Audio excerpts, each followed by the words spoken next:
What's going on, everyone? Welcome to a new episode of the Red Devils Corner Kick podcast, a podcast dedicated to Manchester United Football Club. As always, like, subscribe, follow, whether on YouTube, Apple Podcast, or Spotify, and as well as Instagram, TikTok, and X. It could be followed too. It is Tuesday. I hope everyone enjoyed the remainder of their weekend. I hope everyone enjoyed World Cup qualifications. If you are a fan of the Portuguese team, you must be ecstatic for them clinching and getting through with that 9-1 victory over Armenia on Sunday. Yes, no Ronaldo, obviously suspended due to the red card that he got. But in the end, I am thrilled that they were able to get through. A lot better than the last time that they had to go through World Cup qualifications, but they made it. They're through. So very ecstatic about that. We do have a few things going on this week. Premier League is back. Most of the players should be back today. I know Dorgu should be delayed because he had his match today against Scotland. But Bruno, Deloge should be back. De Ligt should be back. Mazraoui, Cunha, they should all be back as well. And Mbeumo should all be back too. So looking forward to seeing them. We do have Champions League going on tomorrow for the women's squad against Wolfsburg. We'll be discussing that. They're just still coming off of their 3-0 loss to Man City in the derby.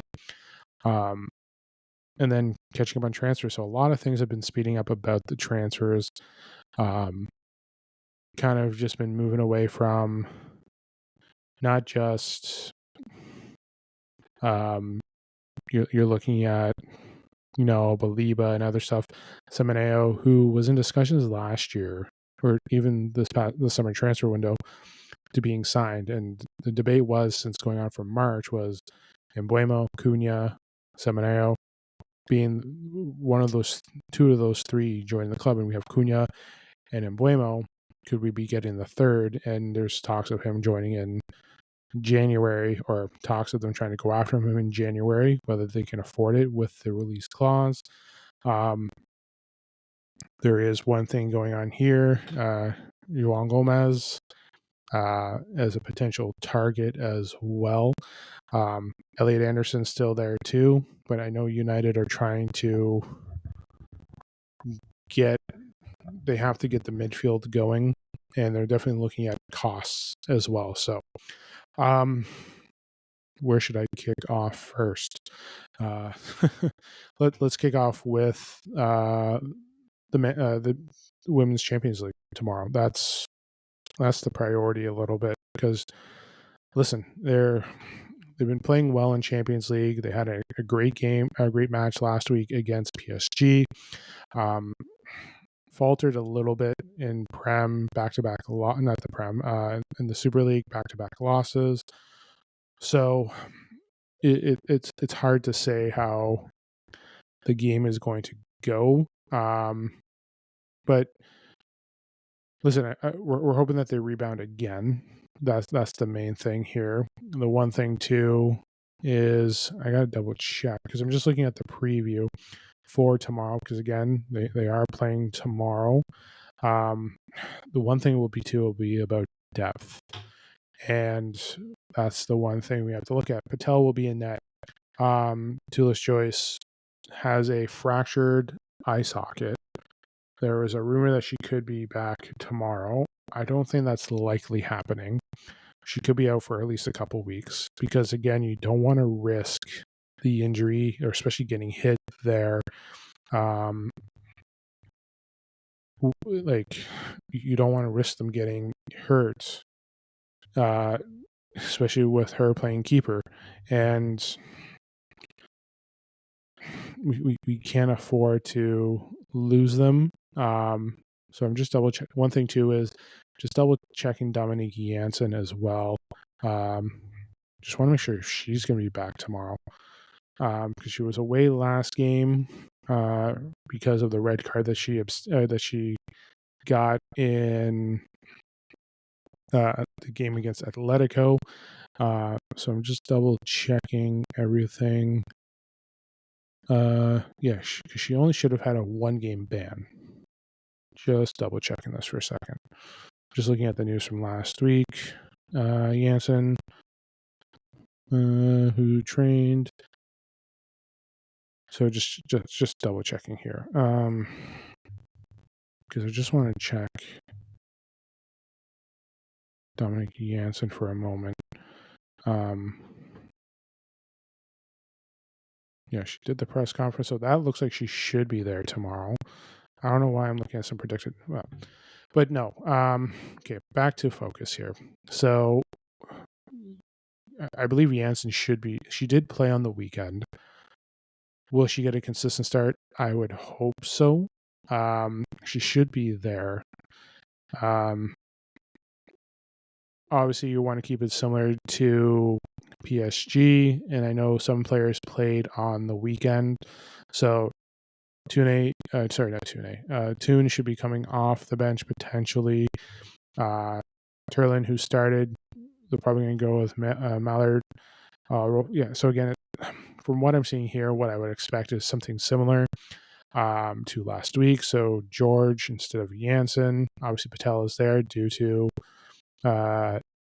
Phelan being out. Sandberg is still there. Riviere is still there. Mizuzawa, Park, Uejo, and then Olme. So you're going to look at pretty much the same squad as similar to what they did against PSG last week with players coming back.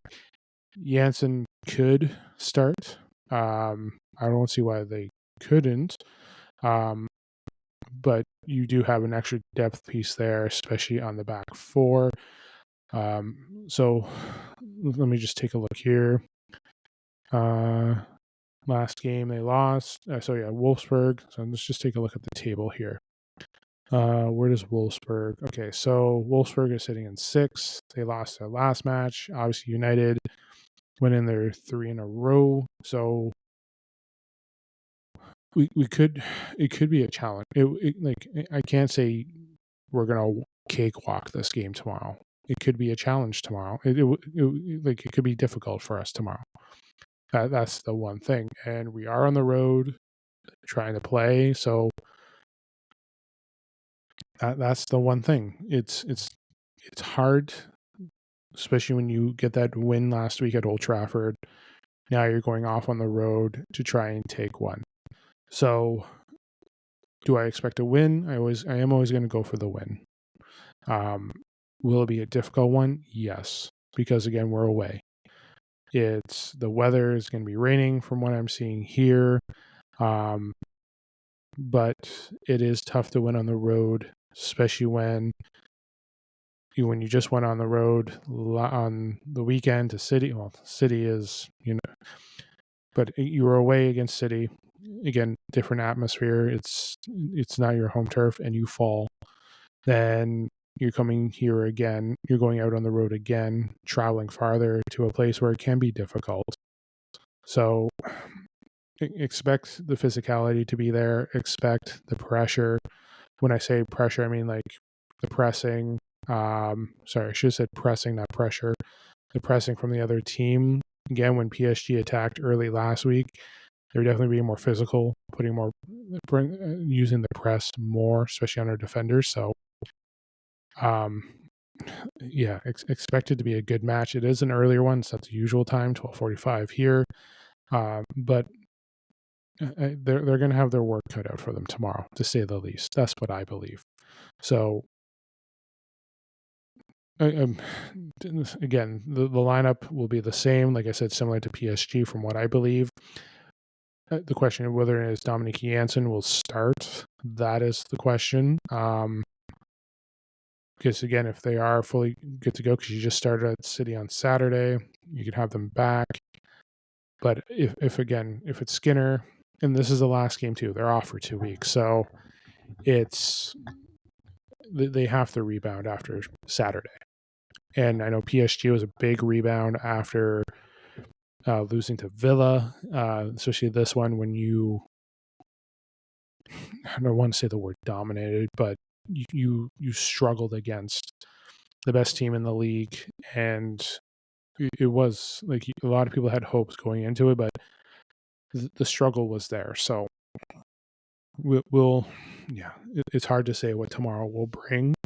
But I am hoping for the win, and I'm hoping for, movement of the ball, passing through the middle, containing the middle for us, using the outside like they have, definitely using your backs, your left back or your right back, carrying up the ball, making the right passes, using your speed, using your physicality, getting the balls to the striker, being clear. The one thing I like to say is one thing they have to be way better as is control. Because last Saturday, the passes, just things were not going right. They couldn't move the ball. They couldn't get things going on the attack, and too many poor plays, and that can carry over into tomorrow too. So listen, it's important that we get another win. It helps us in the table. But they have to be able to defend, move the ball in that attack. Again, consistency, discipline, finish. That's what I would like to see for tomorrow's game as well. So, but yes, tune into the game. I will. I know I always say it. It is. But what was I going to say? I will be trying to get an episode out late tomorrow. It might be difficult because it's going to be out later. It's going to be out around this time, like I'm always doing my podcast. Just give me one.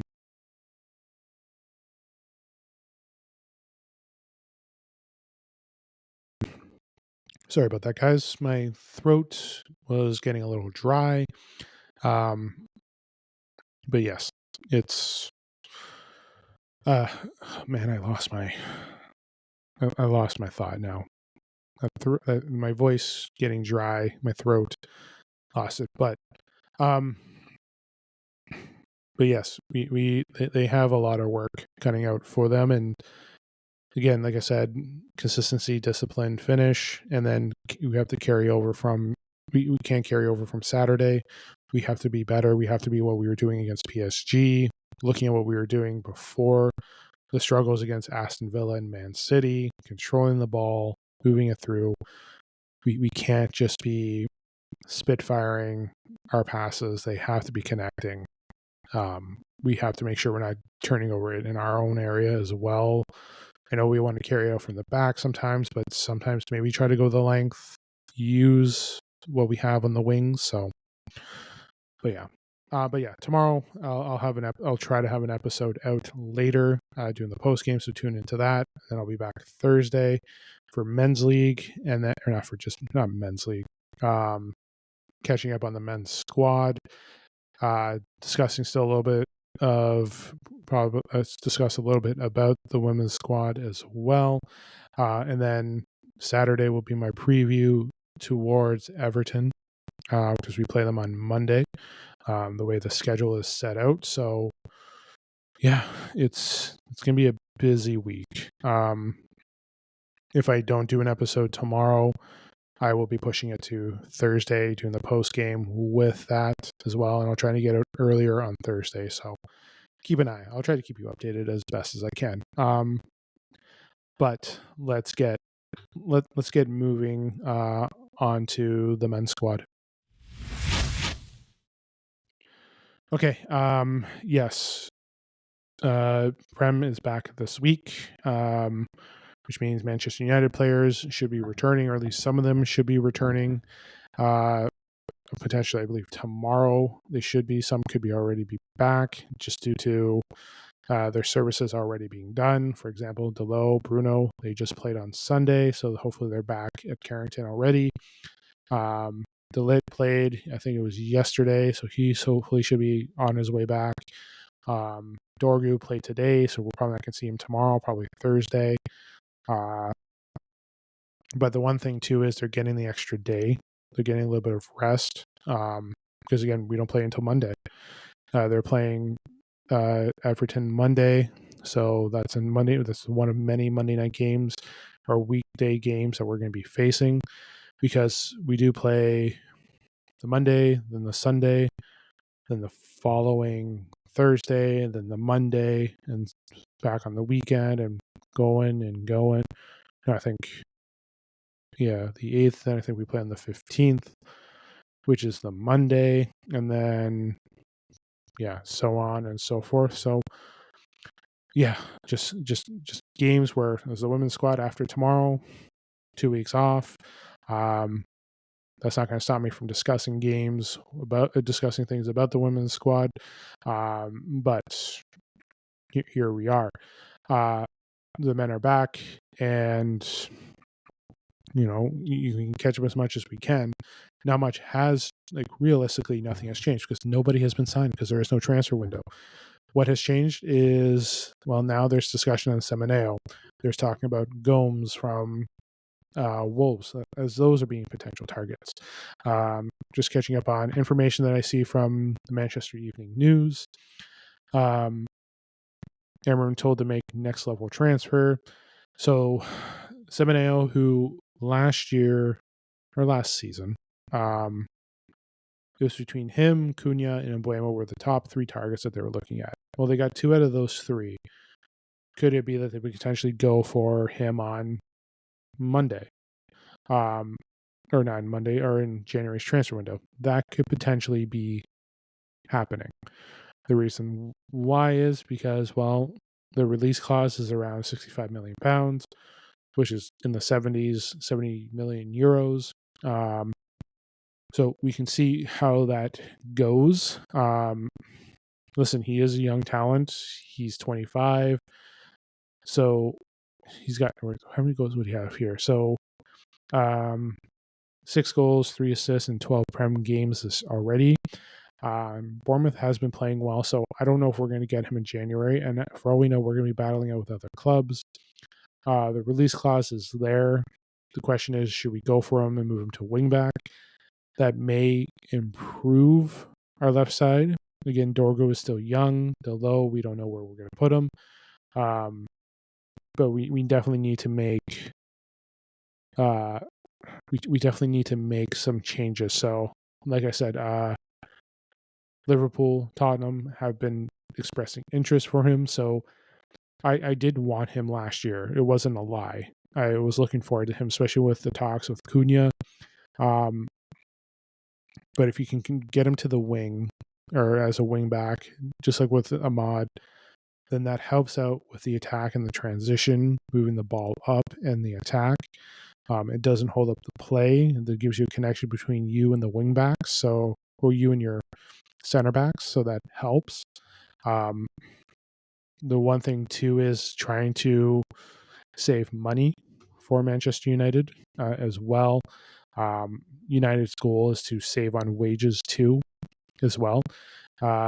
So this is from ESPN. United to plan to strengthen their midfield options in the summer transfer window is being shaped by the prospect of shaving £1 million a week off the club's wages and reinvesting the savings on players capable of adding youth, energy, and long-term value to the heart of Ruben Amorim's team. Casemiro, Harry Maguire, Jadon Sancho, and potentially Marcus Rashford will potentially have their contracts off the books. Rashford could potentially be sold to Barcelona this summer, depending on how his season goes. But they want to rebuild and use youth, which is fine. And like, as I said, what was it, last episode? Trying to get the academy back, build up talent. So ESPN continues to go on here and say, just give me one moment here, guys. Excuse me, guys. But yes, there's some targets that they mentioned here, youth ones. I know Baliba is there, but the price tag is too much. You have Adam Wharton, 21, who potentially could be 60 million. Angelo Stiller from Stuttgart, who has been talked about, I think it's around 30 million. These are euros potentially to be there, so we'll see how that goes. We do still have money left to spend before June, apparently, so we'll see how that continues on. So right now, United, again, we had Mbuemo, Cunha, and Sesko in the summer, and Semi Lamens near the end of the transfer window. Obviously selling Alejandro Garnacho and other players to fund, and with Hoyland, Rashford being potential sold with their loan deals, that does help as well. So they're slowly trying to get things going. And the talks with Bruno, we don't know. We don't know what's going to happen. I know he wants to win with the Prem or win the Prem with us. The question is, how can things look? So it is about saving money. Well, I shouldn't say saving money, but it's about controlling it. We can't overspend on our salaries like we have in the past, and overpriced or high transfer fees, low quality talent that we've experienced the last couple of years. So everything has to be managed correctly for this. So it's just going to take time. It is having them try to organize, but having Semeneo as a discussion is key. So you can add him to the transfer list. In the end, until we don't see anything, Elliot Anderson's still there. Again, the price tag is £100 million. It's not my money, I know, in the end of the day, but at the same time, too, it's not there. Let's just see. And then Rashford, Sancho deal below. Chelsea. We know about Sancho. And then $44 million transfer battle. This is with João Gomes. So right now, they're looking to target him. He could potentially be there if they can get him. If they can somehow find a way to. And Conor Gallagher. Oh, actually, Conor Gallagher is up and down rumor. But if you can get João Gomes with. If you can get Angel Stiller, João Gomes, and Adam Wharton and Semeneo, if you can get those four, if you can get them for around 200 million, to say the least, then that helps. That rebuilds. We would still need a center back to replace Harry Maguire, which we can get potentially with depth that we have, or youth, because you'll have a Euro. We don't know the status of Shaw, but if Sandro Martinez and Shaw can be healthy in that, plus you have Mazraoui who can play in that back. So if you can have a back three of Euro, Maz, and De Ligt, that does help. And then obviously with Sandro Martinez and Luke Shaw, Aiden Heaven, so that can help too. So it's just a matter of just trying to get everything going. Antoine Semeneo sent transfer instruction. So if I was Semeneo, I would stay at Bournemouth. Yeah. So I don't think we'll see him at the end of January. I think he'll still be there next season for Bournemouth. But we will see. United are monitoring the Bournemouth star, and clubs can activate his release clause of $65 million in January. In the end, I think it's depending on where he wants to go. Yes, we are well aware of the release clause that just came out today. Whether that's true. If we can get Gomes, then if we can reduce that 44 million to like 40, then potentially that could be. I don't know if we're going to go for Baliba. I wouldn't go for him. He's not playing the best. The one thing too is, and I'll get to that in a moment, because obviously the one thing about the media is we never get anything accurate. So to step away from the transfers, like in the end, let me just round off the transfers, just to say the least here. João Gomes, Elliot Anderson, Stiller, Conor Gallagher, Semeneo. You're looking at those pieces. In the end, to be fair, if I were them, because Toby Collier should be back next summer. Casemiro will be gone. We will still have Mainoo, but if we can bring in for rotation like a Stiller and a João Gomes, get another center back, another striker is going to be needed, and as well as a midfield, like as well as a wing back. Like if we can get those 5 players and somehow get it managed to around 200 million. Let's say we try and get 5 players for around 200 million. Is that a bad thing? No, that's fine. We have to manage it correctly. Like we have to get Semeneo exactly for 65 million. If we can get Gomes, like Wolves to go down on Gomes for 4 or 5, maybe 39, 40 million. Stiller, you can try and get for around 30. Should you try for Wharton? Because I know he'll be another 60, but so Wharton, Stiller, Gomes, Semeneo. That's your 4. Get a left and get a center back. That's 5 players right there. Or you don't go for a third midfielder. You go for another striker for depth, unless they believe Cheeto Obi is ready to go for next summer. We'll have to wait and see. And everything depends on the World Cup too, because that's big as well. So right now, and Mason Mount could get sold. Like there's a lot of things, but to round up again, yeah, like at least 4 to 5 players. If you can get it under $200 million, 200 million pounds, that would be key, just to say the least. But okay, to next on, we can talk about Joshua Zirkzee, Sesko. Obviously, this news about Sesko, we found out the news has been kind of up and down on how long he's going to be taking to recover, because it's hard to say how it's going to go, because from what I've heard, I read up to a month, including the time that he is, or I'm hearing another couple more weeks or a month, including starting today, or it's not really clear on how everything is working out for this injury. But the question is now is what's going to happen with Zirkzee?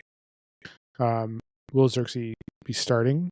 Because I think you have to give Zirkzee an opportunity during this time, because when Mount can't be trusted for injury, as much as he's going to have time off, the health has to be there, so he has to come off the bench. Bruno, like the one thing too is,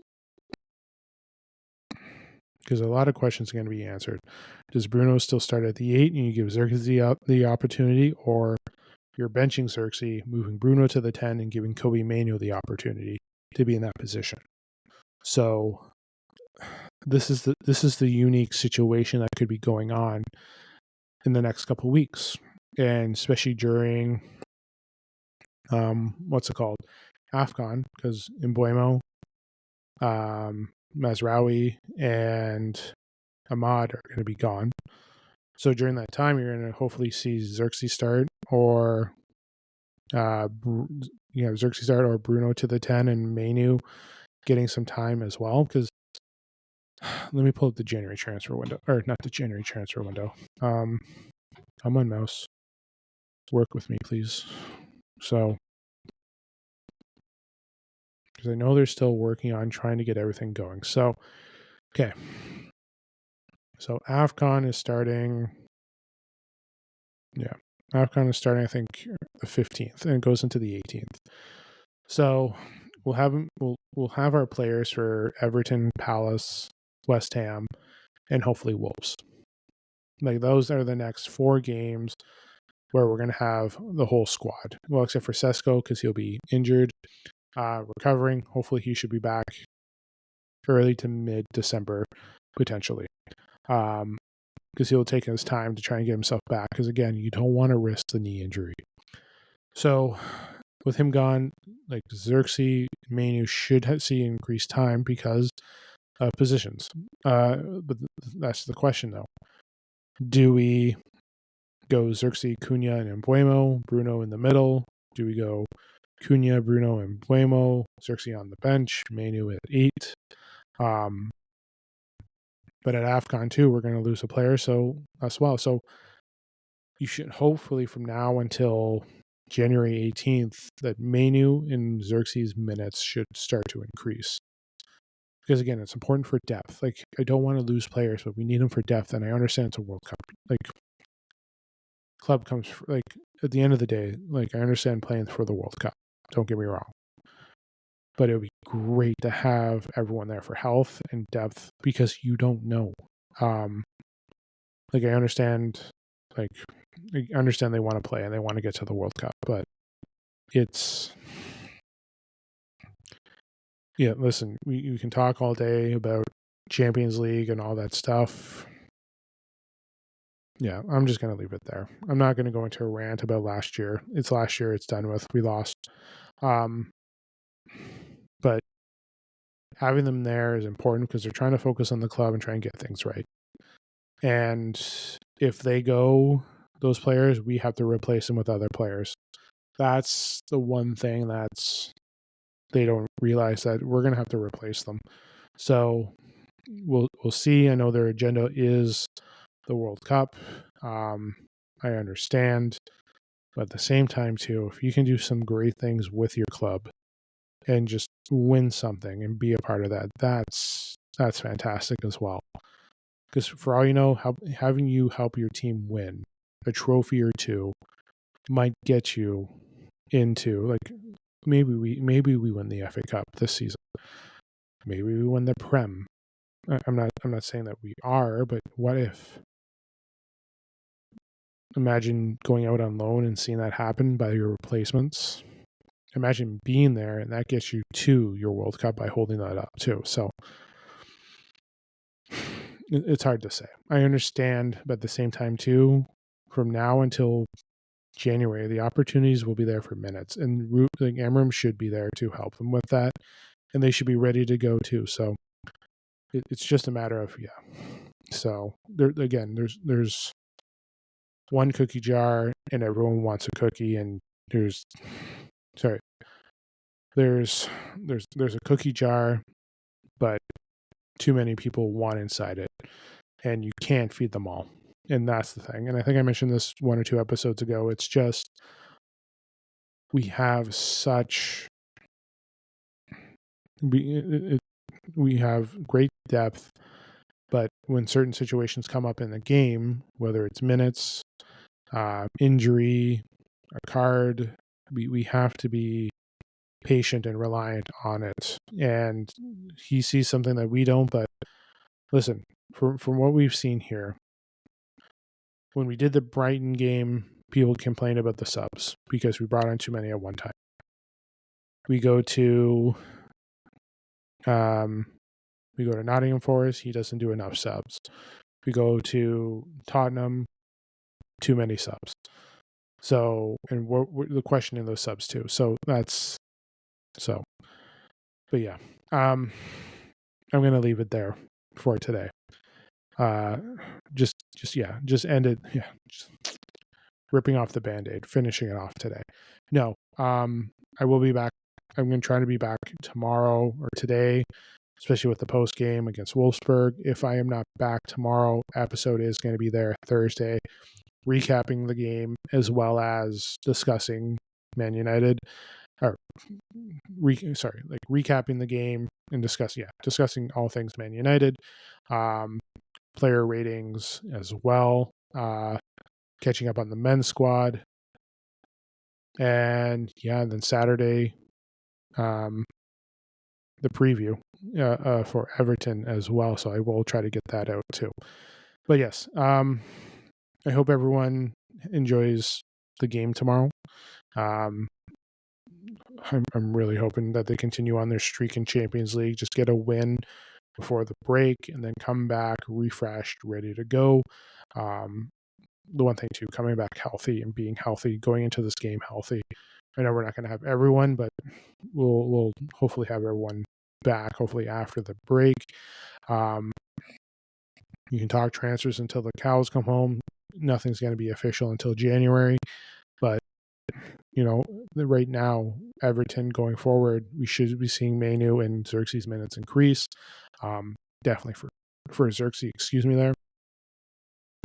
But yeah, yes, enjoy the rest of your Tuesday. Enjoy the game on Wednesday. I'll talk to you guys hopefully after the game later on as well. So don't forget to hit like, subscribe, follow, whether on YouTube, Apple Podcasts, or Spotify, and social media, Instagram, TikTok, and X as well.